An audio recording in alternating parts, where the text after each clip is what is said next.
الرجیم بسم اللہ الرحمن الرحیم۔ دوستوں امید ہے کہ آپ سب خیریت سے ہوں گے۔ تو رات کو باتوں ہی باتوں میں رانا ثناء اللہ نے یہ بات بھی بتا دی عوام کو کہ یہ حکومت جانے والی ہے۔ ارے باندرے، یہ حکومت تھی کا؟ یہ تو ایک اس گاؤں والی سٹوری ہے کہ ایک گاؤں میں بہت سے چور اور ڈاکو آ گئے۔ اس گاؤں کے اندر خاصیت یہ تھی کہ وہاں پہ پھلدار درخت بھی تھے، تازی سبزیاں بھی تھی، ہر چیز فریش ملتی تھی، دہی مکھن دودھ سب کچھ ملتا تھا۔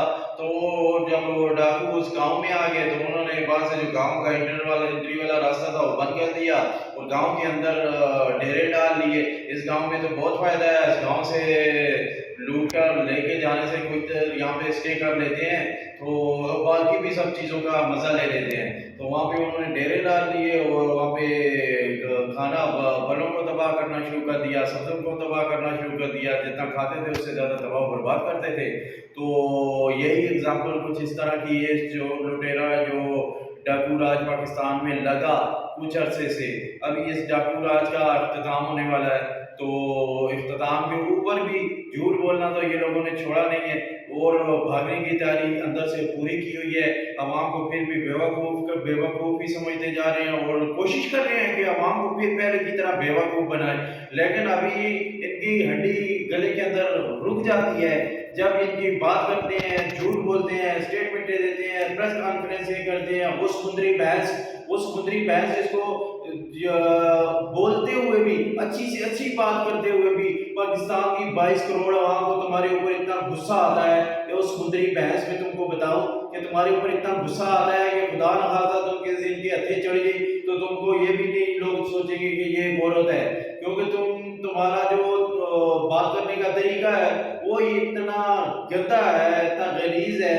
تمہارے اندر جھوٹ کی نہ بغض اس کے علاوہ کچھ بھی نہیں ہے۔ تم کو پیچھے سے جو تمہارا جو سنگل تمہارے پڑا ہوا ہے اس کو ایسے ہلایا جاتا ہے، کھینچا جاتا ہے جیسے کہ وہ سنگل کس چیز کو ڈالتے ہیں آپ بہتر جانتے ہیں۔ تو یہ چم چم کرنا شروع کر دیتی ہے، اس کو پتہ ہی نہیں ہوتا ہے کہ ہے کہ بالکل برعکس حقیقت کے میں بول رہی ہوں۔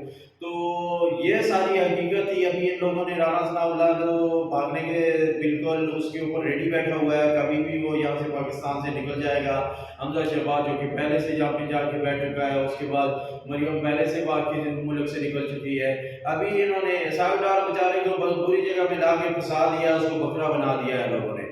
وہ بھی کوشش کرے گا کہ ابھی کسی طرح ٹکٹ نکال کے نواز شریف کو دیکھنے کے لیے جائے اور وہاں پہ جا کے سب کچھ پھینکے، بھائی میں نہیں جاتا ادھر۔ تو ابھی ان کے پھنسنے کے دن بہت قریب آ گئے ہیں اور عمران خان نے بہت زبردست بات کی ہے، بہت ہی پیاری بات کی ہے کہ یہ ایک رول ہونا چاہیے، قانون ہونا چاہیے۔ اگر کوئی قصور کرتا ہے تو اس کو اس کے تحت اریسٹ کیا جائے، اس کو پکڑ کے عدالت میں پیش کیا جائے، اس کو عدالت سے جو سزا ملے وہ اس کے لیے ہونی چاہیے، نہ کہ کسی کو کدھر سے بھی اٹھاؤ۔ باپ کا قانون بنایا ہوا ہے، اداروں کو اپنی باندھی بنایا ہوا ہے، اوپر سے آرڈر دو، تم ایک خبیث آدمی بیٹھ کے آرڈر دے جاؤ فلاں بندے کو اٹھاؤ، اٹھا کے جا کے ننگا کر کے مارو اس کو۔ تو یہ ادارے بھی ان کی باندھی بن کر تنخواہیں عام غریب لوگوں کے خون پسینے کی کمائی سے تم لوگ لیتے ہو، اور ایف آئی اے ہے، یہ جو بھی ہے کوئی بھی ادارہ ہے تو تم تنخواہیں غریب لوگوں کے خون پسینے کی کمائی سے لیتے ہو۔ چھوٹی سی چھوٹی چیز پہ ٹیکس دیا جاتا ہے، سارا پاکستان کا عوام تم یہ بڑھوے جن کے تم آرڈر پہ چلتے ہو یہ پاکستان کو لوٹنے پہ لگے ہوئے ہیں، اور تم اداروں کو ہم لوگ پال کے اپنے آپ کو لٹانے پہ لگے ہوئے ہیں۔ تم غریب لوگوں کو لوٹنے پہ لگے ہوئے ہو، تمہاری لاکھوں روپے تنخواہیں غریب لوگوں کے ٹیکس سے آتی ہیں۔ یہ بڑھوے تو سال میں ایک دفعہ اتنا سا ٹیکس دے کہ وہ سائڈ میں بیٹھ جاتے ہیں، دال میں نمک کے برابر یہ ٹیکس دیتے ہیں اور کروڑوں روپے کا پاکستان کو چونا لگاتے ہیں، جبکہ غریب آدمی ایک دیہڑی دار طبقہ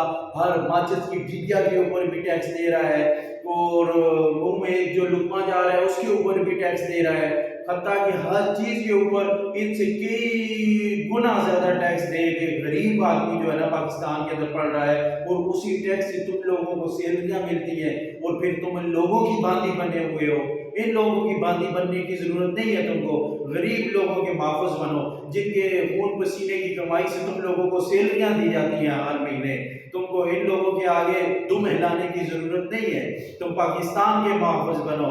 تم پاکستان سے پاکستان کا خزانہ تم کو سیلری دیتا ہے. نواز شریف کا باپ یا رانا ثناء اللہ کا باپ تم کو سیلری نہیں دیتا ہے اپنے پرسنل پاکٹ سے نکال کے. تم کو پاکستان کے خزانے سے غریب عوام کے خون پسینے کی جو کمائی ہے اس میں سے ٹیکس کٹوتی کر کے تم کو سیلریاں دی جاتی ہیں.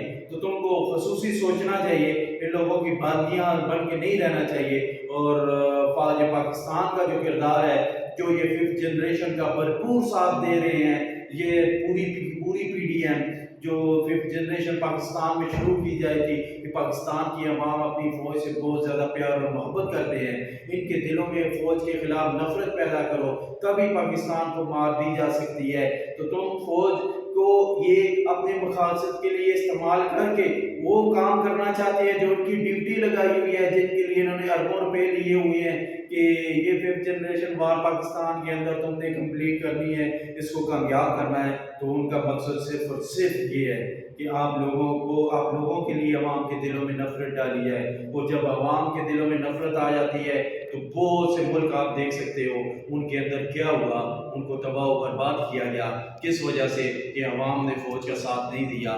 تو جب عوام نے فوج کا ساتھ نہیں دیا تو فوج نے بھی کچھ نہیں کر سکتی. فوج کچھ بھی نہیں کر سکی. یہ ترکی کی مثال سامنے پڑی ہوئی ہے. وہ انہیں اس پہ اقتدار میں آنے کی کوشش کی تھی، لیکن ان کو منہ کی کھانی پڑی. لوگوں نے بولا چلو ہمارے اوپر سے ٹینک لے کے جاؤ، ملک کے محافظ کو تم نقصان نہیں پہنچا سکتے ہمارے ہوتے ہوئے. تو اپنے آپ کو کمزور مت کرو. تم بھی اپنے آپ کو کمزور مت کرو اور مضبوط ہو. یہ باندر ہیں، یہ بھاگنے والے ہیں. یہ جو لٹیرے ڈاکو یہ ملک سے بھاگ جائیں گے. ملک میں آپ نے رہنا ہے، ہم نے رہنا ہے، اور جو محسن پاکستان ہوں گے انہوں نے رہنا ہے. پاکستان سے رخ کرنے والوں نے رہنا ہے. چوروں اور ڈاکوؤں کا کام صرف اور صرف بھاگنا ہوتا ہے، جس کی یہ پوری تیاری کر کے بیٹھ چکے ہیں. ویڈیو لمبی ہو رہی ہے، امید ہے کہ آپ کو ویڈیو پسند آئی ہوگی. اگر یہ ویڈیو آپ کو پسند آئی ہے تو اس کو لائک اور شیئر ضرور کر دیجیے گا تاکہ پورے کے پورے پاکستان کے لوگوں تک پہنچے.